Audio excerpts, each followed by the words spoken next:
Welcome back to this week's episode of the Become Limitless podcast. This week's episode, we're going to talk about how to deal with different feelings and emotions that we come through every day. I want to give you some action steps on how to really attack these different situations that happen. So feeling anxious, feeling angry, feeling depressed, feeling rejected, or some other general ones that we go through. And I want to give you some action steps to take whenever you get into those situations of feeling it that way, that you can use, that can get you out of that state, to get you out of that feeling, to get you out of that emotion, or even just to deal with it for that short term when it just sucks. When you're feeling angry, when you're feeling sad, whenever you're feeling. And a lot of these little mechanisms and tricks and strategies that I've got written down here will be able to help you with a lot of other different areas that we don't cover in the episode. Because I've obviously only got 20 minutes of talking here, and we can only cover so much. But really write these down, try and get as much information down as you can, and then apply it wherever you can apply it. So I just want to start off, before we even get into my little list of strategies we could do for these different things, is awareness. You got to create your own awareness, and you got to be aware of when you're feeling this way, in these certain ways. And that's why it's so powerful to be able to be aware of how you feel and be so aware of your body and your emotions and your thoughts, and being conscious of what's going on and being very present allows you to do these things. Because there's no point knowing these strategies and having these strategies ready on hand when you get angry, as an example, and you don't use it. You just don't use it because you go unconscious. You go unconscious, you don't think, you just get angry and you let your mind run away. So it's really important that we understand that we have to have a level of awareness to be able to use these things, use these tactics, use these strategies to really, and be able to implement them at the right times, to be able to work with your emotions, work with these feelings that you can get, work with these situations that arise.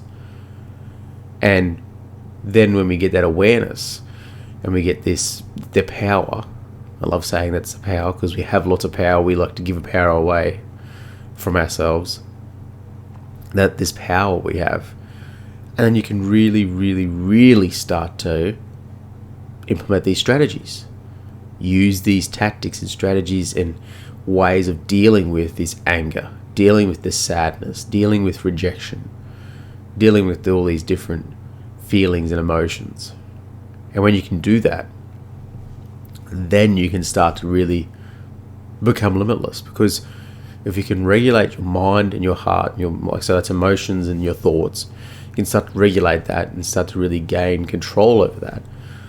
Then the world's limitless because nothing will be able to control you. You won't let anything in your environment, your family, your friends, your work, colleagues, you won't let them have any control of how you feel. Because if you let them do that, you let these environments, these situations, these people control you the way you feel, then you become this victim. And being a victim means that you don't have any control over how you feel. It means you don't have any control over how your life's going. You don't have any control over how you respond or how things happen for you. So it's really important that we start to gain that awareness back, to get that strength back in ourselves, to feel powerful again. Okay? So let's get straight into it. The first thing I want to talk about is feeling overwhelmed and what we can do to help with feeling overwhelmed. I'll give you some strategies, some tactics, some things to implement straight away that'll help you overcome these feelings, overcome these emotions, and gain some control back. Okay, so if you're feeling overwhelmed, what I want you to do is to take a breath, and you're going to do this every step. These couple steps that are going to be the start. Take a breath, create awareness of you and how you're feeling and exactly what you're feeling. Take of what's going on inside you. You're feeling overwhelmed. Why do I feel overwhelmed? What's going on? Why is this feeling happening? Ask yourself a lot of whys. Go through all the whys you can. And then, once you've done that, what I want you to do is write down what you've got to get done. Why do you feel overwhelmed? Normally because you've got so many things on. You've got so much to do. Write down what that is. Writing those things down on a piece of paper gives that paper all the worries. Takes all the worries out of your head and puts them onto the paper. And then lose a lot of the power and a lot of the concerns you'll have in regards to whatever's going on in your head. Because now it's on on the paper. You can deal with that. And if it still seems a bit too big, like the problem seems too big still, well then, try to break that down again. If what you're trying to achieve is really large, like a massive goal that you want to achieve, break it down some more. Find smaller steps in that way, in the goal, Find smaller steps in that goal. And then start working at them, start chipping at them. Don't allow your brain to get overwhelmed at how big a task is or how many tasks you've got. Write them down, find smaller steps if it's a big goal, find all the steps if you've got a lot of steps to take, and start going at them. Focus on just one thing at a time. Get that one thing done. And you'll find yourself, your brain will start to work with that. It's like, okay, I can do this one step. Let's get it done, let's get it done right. Okay, tick, done. Oh, that wasn't so bad. Next step, let's get that done. And it's finding perspective. By taking that breath, finding awareness of what's actually making you feel overwhelmed, and then action steps to then rectify why you feel that way, your brain will learn how to do these things again over and over. If you keep implementing these strategies, these tactics, it'll start to become hardwired, won't it? And then we do anything we repeat, anything we do over and over and over, our brain will work out, go, okay, you want to do this more often. Well, let's make it happen. Let's make it easier for you to do. I don't want to have to spending time thinking about doing this every time. Let's automate it and put it in the background, put it in the subconscious. So every time you get to an overwhelmed state, you do these things.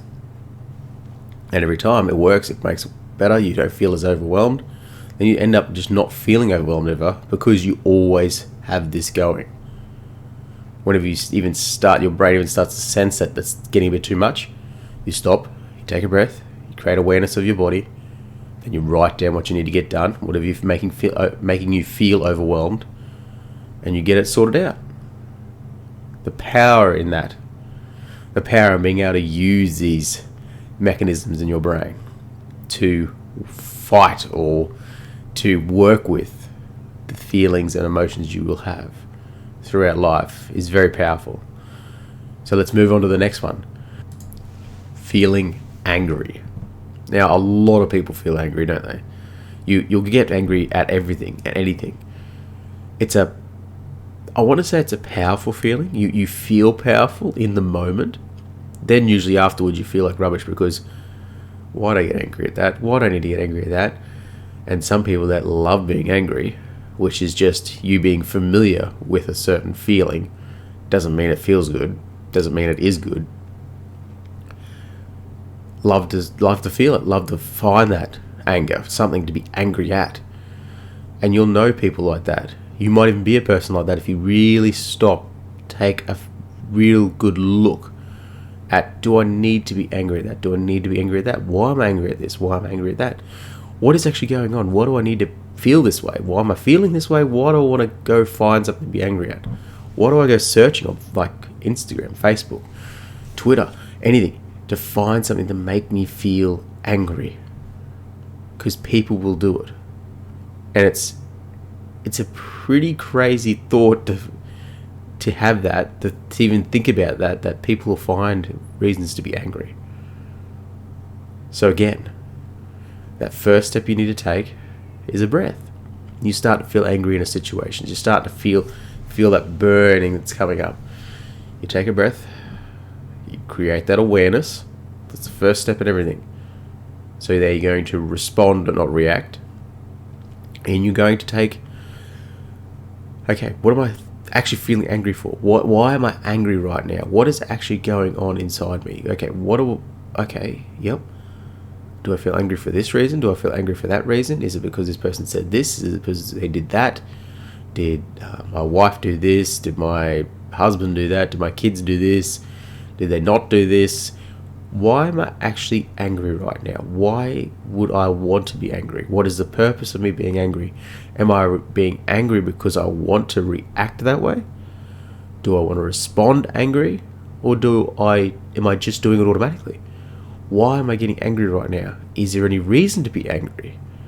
There's so many different questions you can ask yourself in that awareness state that we really do need to ask ourselves. Okay, now that we've started to clear our mind, we've lost the anger's starting to go away. Because I don't know if you've ever really gotten angry before and nothing's going on up here. Like nothing, no brain, no thoughts, there's no critical thinking, there's no Einstein, as a lot of people like to call it. The Einstein brain just disappears and you don't think, you just act. You respond. You react, you don't respond. So when you're responding, I want you to have a clear mind. By taking that breath, you get rid of that anger. The anger is then held. You might feel angry, but you're not going to react or respond in an angry way if you don't want to be. You're going to be more conscious when you take that breath. And it's a very important thing that we do, that take that slow, deep breath, because in an angry state, when you're angered, you won't do that because you've got the cortisol boosting through the roof. You've got the epinephrine or adrenaline boosting through the roof because you're angry. You're ready to fight. It's a fight state, fight or flight state. You're ready to go or fight. It's pretty crazy when you think about it that way. And that's what being angry is. You're starting to bring all that up. So you might even need to just walk away from a situation. Might be the best strategy for you is just to walk away and walk, because you have got that epinephrine, you've got the adrenaline, you've got the cortisol. Walking, physical exercise will make you feel better. Or if you feel like you're just getting angry for no reason at all, go for a run, go do an exercise, go do a workout, go do whatever you got to do that you normally would to make yourself feel. Get rid of all those chemicals that are being built up because you're ready to fight or flight. So do some flight. Don't do the fight, do the flight. And feel better. Come back with a clearer mind. Exercise does a lot of things. We've covered a lot of those things. Exercise does a lot of things for you, and it's really beneficial, as well as clearing your mind from the angry thoughts. And allow you to reflect as well. You can reflect on exactly why we're angry. Why can I be different? Why can I do all these things? So ask yourself all those questions. Why was I angry? Was it actually because I wanted to be angry? Was it just a reaction that I've always just been angry whenever I get cut off in a car? Or whenever a workmate does this or doesn't do that, or lets me down, or when my kids don't listen to me, does that make me angry? Yes, it does normally. Definitely for me, it makes me angry. I try to respond differently now. Where before I just respond out of anger, like, listen to me, why aren't you listening? I really take a breath. Okay, why aren't you listening? Start asking them the questions. Okay, I don't want to be angry in this state because that's not going to help with the situation. Me being angry at a 12-year-old is not going to help because they're just going to get angry back. They don't think rationally at this point, and I've got to try and show that too. So I've got to take a breath, create that awareness. Okay, why am I angry? Why do I want to be angry right now? Do I want to be angry right now? How can I change that? How can I feel differently right now? How can I change my state of being angry?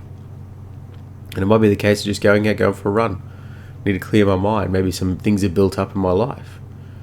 So all these mechanisms of being able to stop, take a breath, ask you a million questions. Ask yourself a million whys. Why?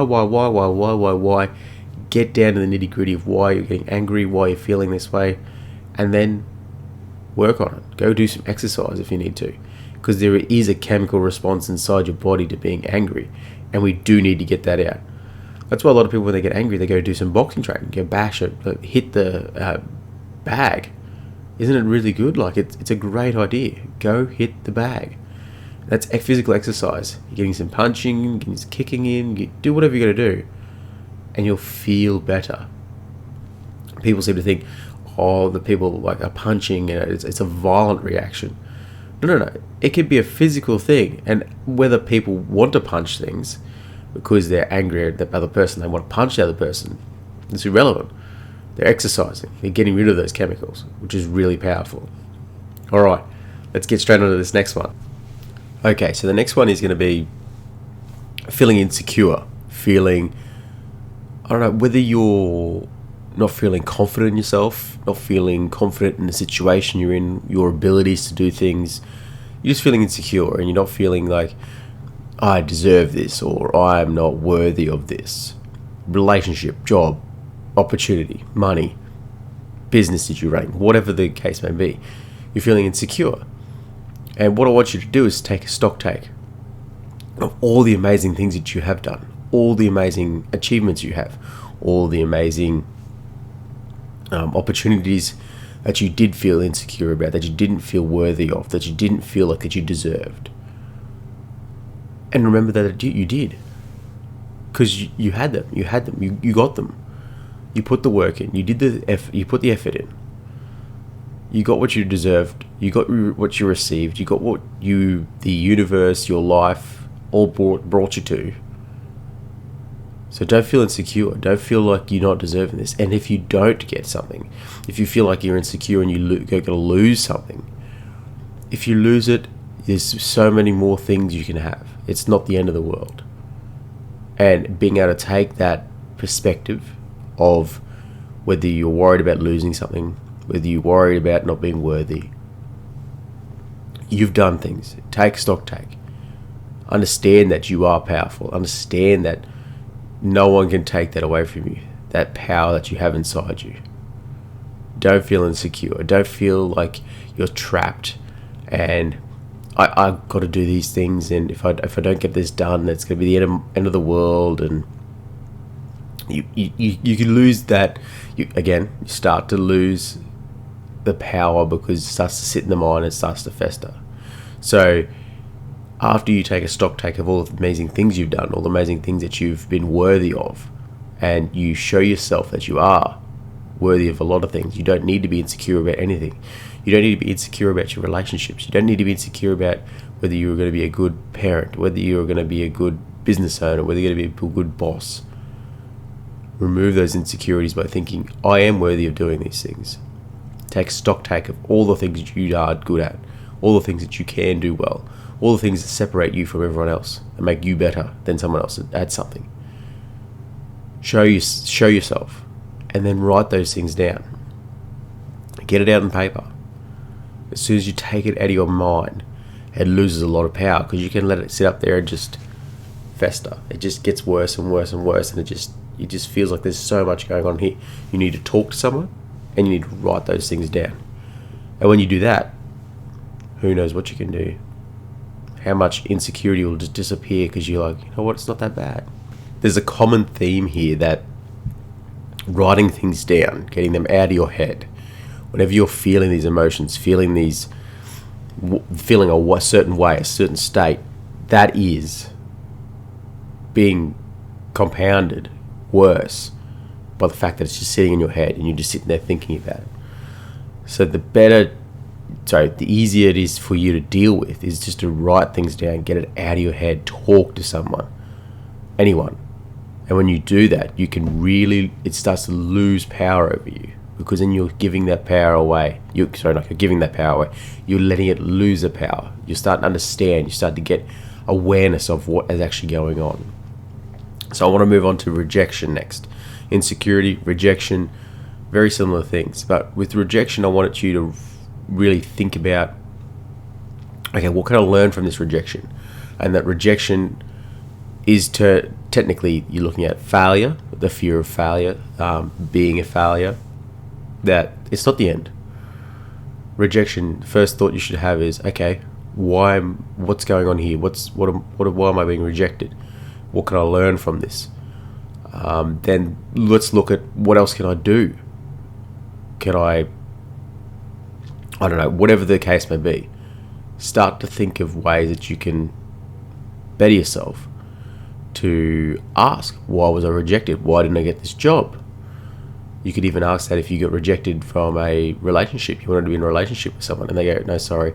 Oh, what? Why didn't you want to be in a relationship with me? Just as curiosity, what didn't I have? What qualities didn't I have? And sometimes just not the right person for you, especially in relationships. And rejection, you think, is also really redirection towards what you should be going for, because your life, your vibration in this universe, it all seems to work out and go towards the right path, and it shows you lessons. Rejection is a lesson that needs to happen to redirect you towards something that you need.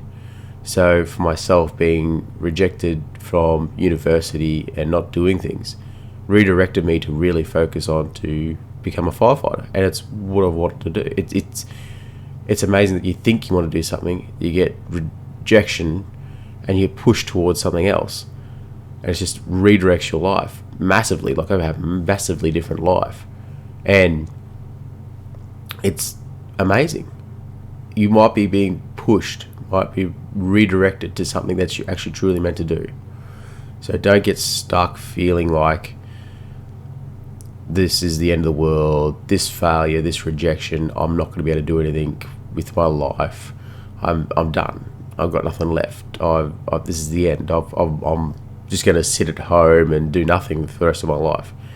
Don't look at it as a end, a roadblock, anything like that. Just look at it as like, okay, this is an arrow pointing me in a different direction. I've got to attack it from a different direction. I've got to definitely for jobs and things like that, I need to improve myself, whether it's my talking abilities, whether it's my presentability, or there's so many different things. Maybe I need to upskill myself, and then you go and do those skills, and then that takes you somewhere else. Getting those skills. Who knows? Rejection isn't the end. Rejection is just a redirection of your life to something else, or a redirection of what you need to do, and it's how to improve yourself and get better at something. So it's not the end. I want you to really think those things through. And again, write stuff down. Write things down. Okay, what did I do wrong? What could I have done better? Especially in a job interview or something like that.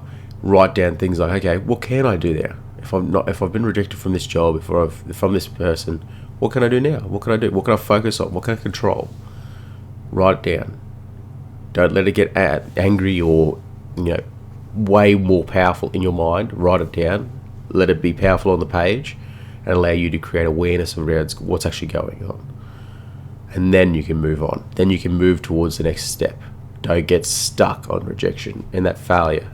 Okay, so that's the end of this episode. I apologize, it has gone over a couple minutes. I have got a couple more things I will talk about. So in the next episode, we will go over some more of those situations, feelings that I have some strategies and tactics again. So we'll do a part 2 of this. I hope you really get something out of part 1, this first episode. And if you do, leave a like. Make sure you comment on it. Send a voice message in if you wanted to send a voice message in. Definitely subscribe on the YouTube channel so you don't miss any of these videos if you want to watch me talking on video. And until next time, stay limitless.